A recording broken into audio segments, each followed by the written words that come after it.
चंद्रयान-3 द्वारा भेजी गई तस्वीर का रहस्य क्या है? चंद्रमा पर कहां से आए इतने सारे गड्ढे? क्या है इनका इतिहास? चंद्रमा का वो सबसे बड़ा गड्ढा जिसमें समा जाएंगे कई शहर। 2013 में ऐसी तस्वीर सामने आई जिसने सबसे बड़े गड्ढे की हकीकत बताई। चंद्रमा पर कैसे बने करीब 14 लाख गड्ढे। 9137 से ज्यादा क्रेटर की भी हुई थी पहचान। पृथ्वी से क्या है चंद्रमा का संबंध? चंद्रयान-3 ने जैसे ही चंद्रमा की तस्वीर भेजी तो उसमें दिखने वाले गड्ढों को लेकर चर्चा शुरू हो गई। सवाल खड़े होने लगे कि चंद्रमा पर ये गड्ढे कहां से आए, चंद्रमा पर ऐसे कितने गड्ढे हैं, सबसे बड़े गड्ढे का आकार कितना बड़ा है और चंद्रमा और पृथ्वी के बीच क्या संबंध है। तो चलिए अपनी इस रिपोर्ट में आज हम आपके सामने चंद्रमा के उस रहस्य से पर्दा उठाएंगे जो आपने अभी तक नहीं सुना होगा। तो चंद्रमा का पूरा रहस्य समझिए।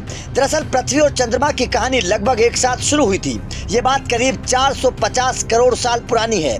तब से लेकर अब तक दोनों पर लगातार अंतरिक्ष से आने वाले पत्थर उल्कापिंड गिरते रहे हैं।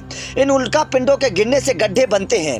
इन गड्ढों को इम्पैक्ट क्रेटर भी कहा जाता है। धरती पर अभी तक ऐसे 180 इम्पैक्ट क्रेटर खोजे गए हैं, लेकिन बात अगर चंद्रमा की करें तो चंद्रमा पर करीब 14 लाख गड्ढे हैं। 9137 से ज्यादा क्रेटर की पहचान की गई है। 1675 क्रेटर की तो उम्र का भी पता चल गया है, लेकिन वहाँ हजारों गड्ढे ऐसे भी हैं जिन्हें अभी तक देखा भी नहीं जा सका, क्योंकि चांद के अंधेरे वाले हिस्से में देखना मुश्किल है। ऐसा नहीं है कि चांद की सतह पर मौजूद गड्ढे सिर्फ इम्पैक्ट क्रेटर हैं। इनमें से कुछ करोड़ साल पहले ज्वालामुखी विस्फोट की वजह से भी बने हैं।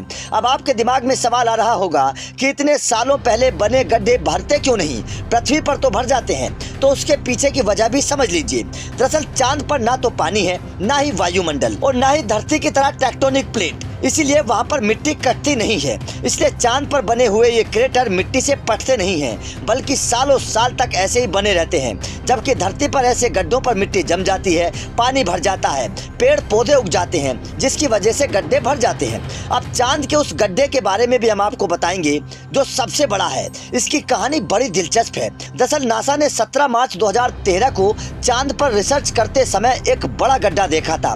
वैज्ञानिकों का कहना है कि ये गड्ढा एक 40 किलो के पत्थर के टकराने से बना है। वैज्ञानिकों के मुताबिक जिस वक्त ये पत्थर चांद से टकराया उस वक्त इसकी रफ्तार करीब 90,000 किलोमीटर प्रति घंटे की थी।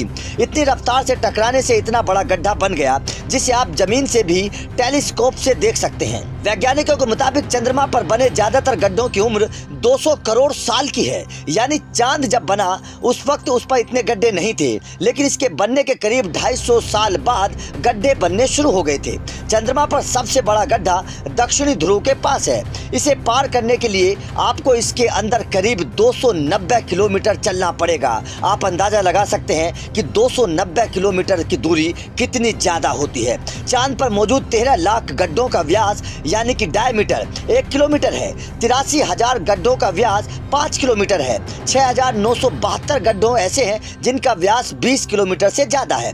आपको बता दें कि चांद के गड्ढों की चर्चा चंद्रयान-3 की भेजी गई तस्वीर के बाद शुरू हुई। खबर है कि चंद्रयान-3 चांद की कक्षा में पहुंच चुका है। 9 अगस्त के बाद 14 अगस्त की दोपहर 12:04 पर इसका ऑर्बिट बदला जाएगा। फिर 16 अगस्त को यही काम किया जाएगा। हर बार इसकी दूरी को घटाया जाएगा।